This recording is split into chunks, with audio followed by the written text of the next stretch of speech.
200 millones de dólares. Estos son en... me faltan 3 ceros acá, en miles. El mes que viene es peor. Digamos, en julio vencen casi 1.000 millones más. ¿Sí? Todo esto para que vean cómo los problemas son un poco más complejos que una simple opinión acerca de, bueno, no me gusta lo que dice el presidente, no me gusta lo que dice la oposición o una cosa u otra, digamos. Hay un montón de cuestiones cruzadas que vienen de largo, por eso yo les hago cuadros, por eso en los cuadros le pongo serie de tiempo, digamos, de varios años. Este es el otro gran problema, ¿sí? La fuga de capitales. No tengo datos, no es casualidad, pero no tengo datos de fuga de capitales de 2015 para acá. No lo pude conseguir en ninguna fuente oficial. Pero lo que vemos es que en la Argentina, y si este cuadro va para allá, sigue, y si viniese para acá, probablemente estaría más arriba. El otro problema que se da es la fuga de capitales, es decir, particulares o empresas que eluden impuestos y llevan el dólares afuera, digamos, por una vía paralela o no legal. ¿Cómo hacen esto? Bueno, o abriéndose cuentas en bancos a través de testaferros en el extranjero, digamos, por ahí en nuestro caso no es común, pero entre los grandes empresarios es común tener algún amigo suizo, digamos, que te abre una cuenta y te puede llevar la plata. O lo hacen las empresas, por ejemplo, hubo una investigación acerca de la empresa Fiat, ¿sí? Hace unos años, en la que ¿qué se comprobó? Bueno, se comprobó que, por ejemplo, la Fiat de Argentina compraba insumos a la Fiat de Italia, ¿sí? Supónganse por $1.000.000, pero en la boleta Fiat Italia, en vez de poner $1.000.000, le ponía 2. Entonces, Fiat Italia le sobrefacturaba a Fiat Argentina y así Fiat Argentina se llevaba, o sea, básicamente Cristina Ratazzi, se llevaba los dólares para afuera, se llevaba un millón de dólares más para afuera de lo que en realidad debía llevarse por el valor de la mercadería que estaba trayendo. Ese es un mecanismo típico de fuga de capitales, ¿sí? Que dada la liberalización, digamos, del mercado de cambio, acá ven que tiene una caída. Yo no simpatizo en nada con la medida de cepo cambiario, digamos, pero la realidad es que el cepo cambiario en su momento se hizo por esto. No se hizo ni porque a nadie le molestase que la gente tome vacaciones en el exterior, ni porque le molestase que la clase media compre dólares, no. La fuga de capitales se hizo por esto, porque se fugaron 21.000 millones de dólares en un año, digamos, ¿no? Entonces había que ver la manera, no creo que sea la mejor manera, pero trataron de olvidar la forma de frenar esa sangría de dólares hacia afuera, ¿no?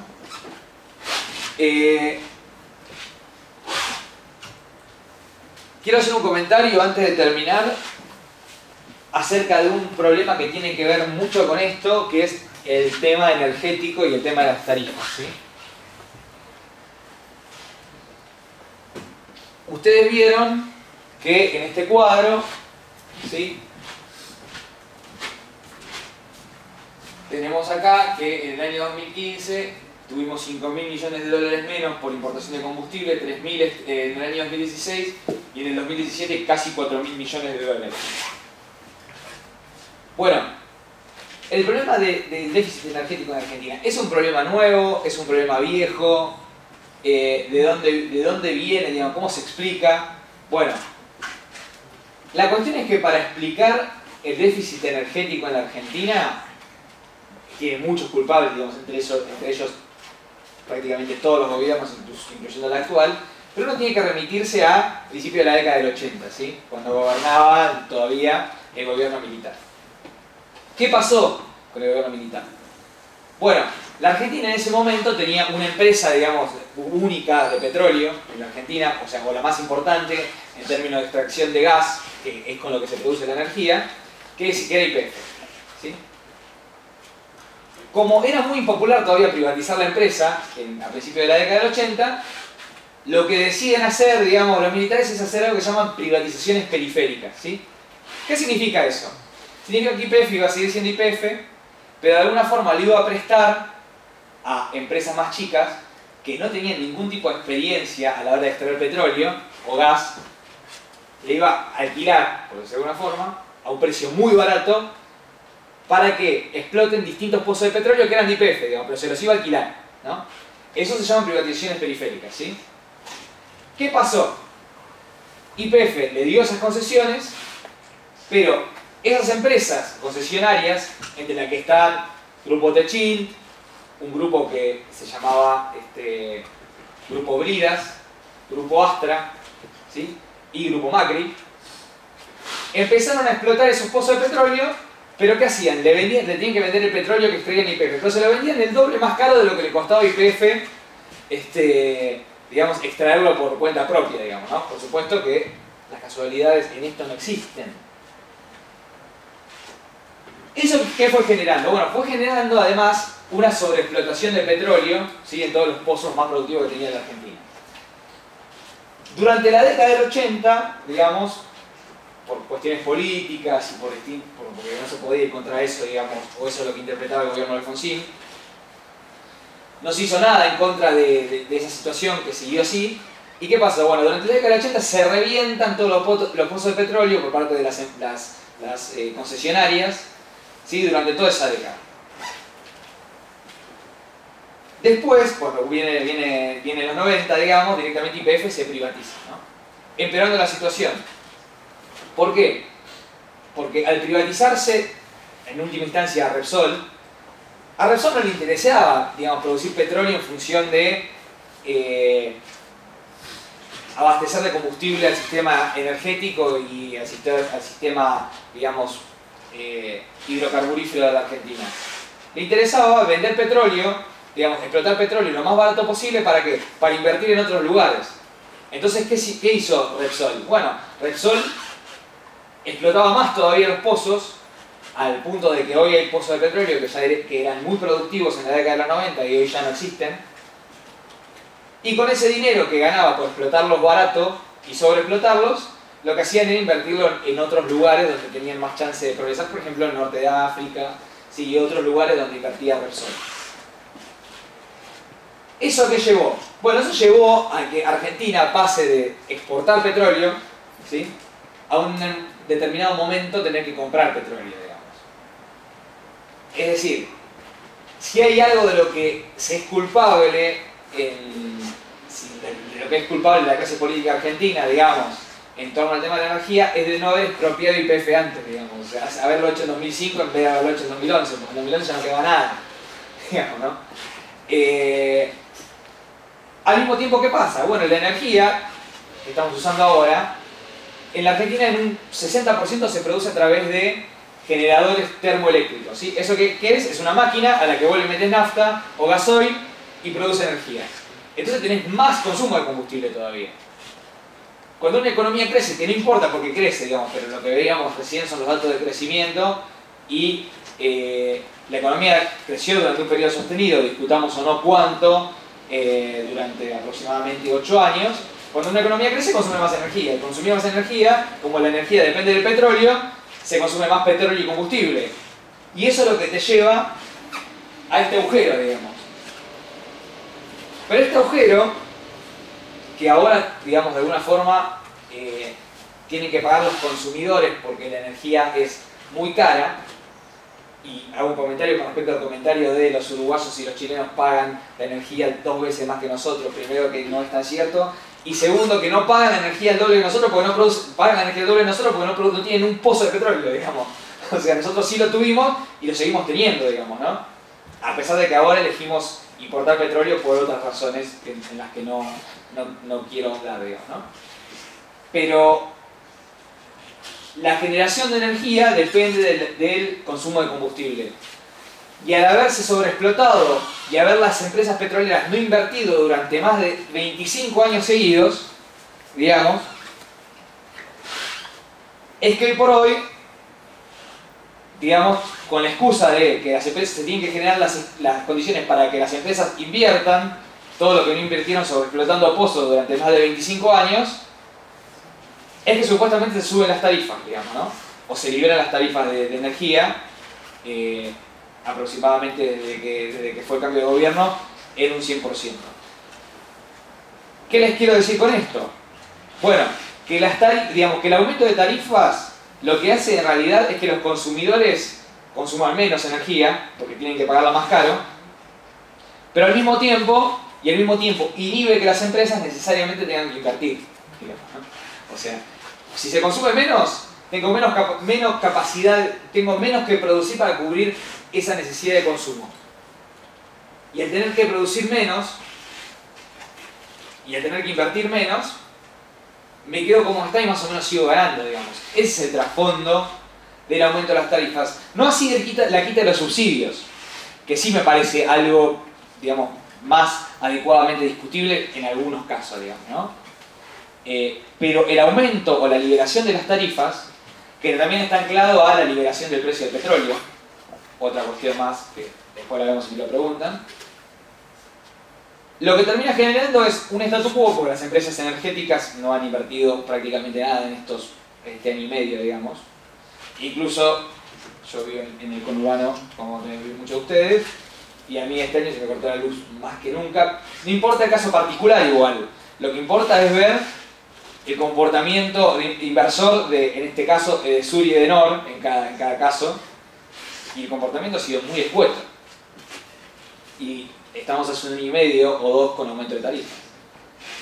Y esto tiene que ver también con el problema del dólar, digamos, ¿no? Porque si las empresas durante 25 años, y no a un gobierno en particular, digo, yo no me lo agarro con ningún gobierno en particular, pero si las empresas hubiesen hecho los deberes cuando tuvieron condiciones excepcionales para hacerlo, explotación de petróleo barato, un precio del barril carísimo, bueno, probablemente este problema no lo estaríamos teniendo, digamos, ¿no? Entonces, desde mi humilde punto de vista, siempre ese mensaje de dejemos todo librado del mercado, digamos, bueno, por ahí con empresarios suecos puede funcionar, digamos, ¿no? O con empresarios alemanes, con la clase empresaria argentina, o con los inversores argentinos, bueno, eso parece bastante difícil. Así que bueno, no sé si más o menos entendió, sé que fui rápido porque es un tema, lo hablábamos un poco con Mati, que es docente de acá, es un tema como bastante complejo, pero traté de hacerlo, meter la máxima cantidad de variables que afectan el problema y hacerlo lo más didáctico posible. Así que bueno, ahora me presto algunas preguntas, así discutimos y charlamos un poquito más.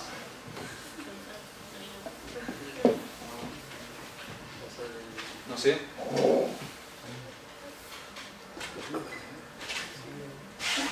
¿Va a pasar el micrófono o pregunta? Sí, creo que te escucho. No. Te escucho ahora. Bueno, mi pregunta básicamente es ¿cómo crees que va a afectar en la economía argentina el acuerdo con el Fondo Monetario Internacional? Bueno, hay un documento, ¿sí?, que es de diciembre del año pasado. Te contesto con un poco más de contenido, aparte así ya de paso charlamos un poco. Cuando uno elige adherirse al Fondo Monetario Internacional, ¿sí?, vos firmás un contrato que lo que te dice es, bueno, todos los años el Fondo Monetario Internacional va a observar tu economía, digamos. O sea, vamos a ir a ver cómo estás y te vamos a hacer un diagnóstico de lo que tenés que hacer. El artículo 4 de ese convenio es lo que dice eso, digamos. Por eso se llama informe artículo 4, que se hizo acá en Argentina en diciembre de 2017.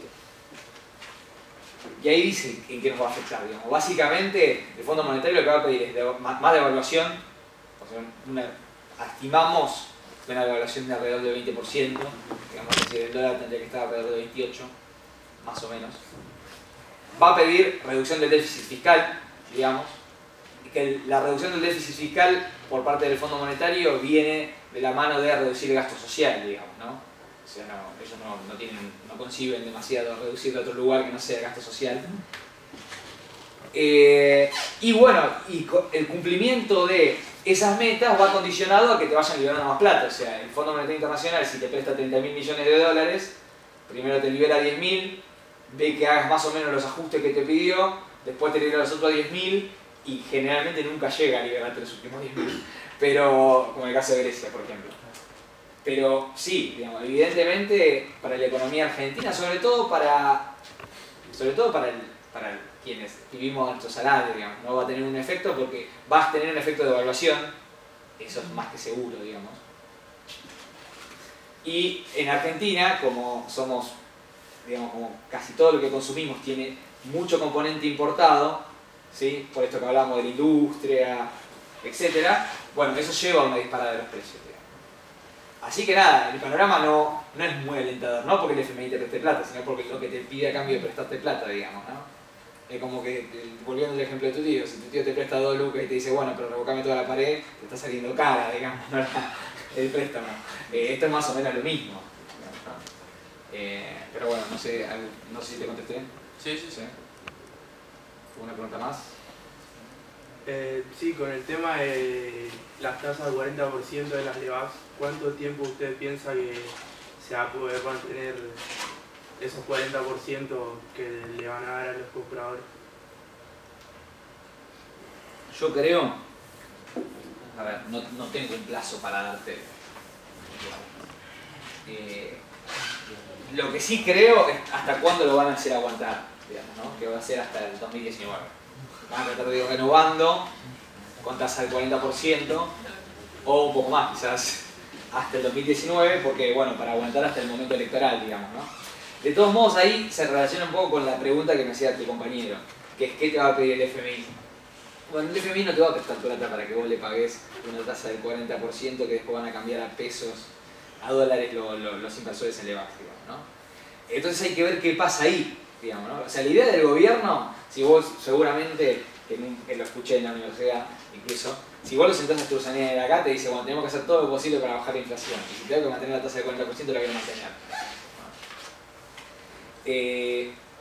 Entonces, desde el punto de vista de él va a ser eso, pero hay que ver qué arreglan con el Fondo Monetario Internacional o qué pide el Fondo Monetario Internacional, digamos. Lo que sí es seguro es que el día que se rompa esa inercia, digamos, entre tasa de interés, renovación del LEVAX y más o menos congelamiento del dólar, bueno, probablemente tengas una devaluación más grande, digamos, ¿no? O sea, pensá una cosa, una tasa del 30%, una tasa del 40%, para vos compensarlo en términos de devaluación, tendrías que estar hablando de un dólar a 34 más o menos. Entonces, bueno, seguramente el día que los grandes agentes dejen de confiar en el gobierno o el FMI le pida no renueves más la tasa del 40, tengas una devaluación todavía más grande. Yo creo que todavía lo van a aguantar igual. Creo que es lo último que van a tratar de mover es el tema de la renovación de las LEVAX.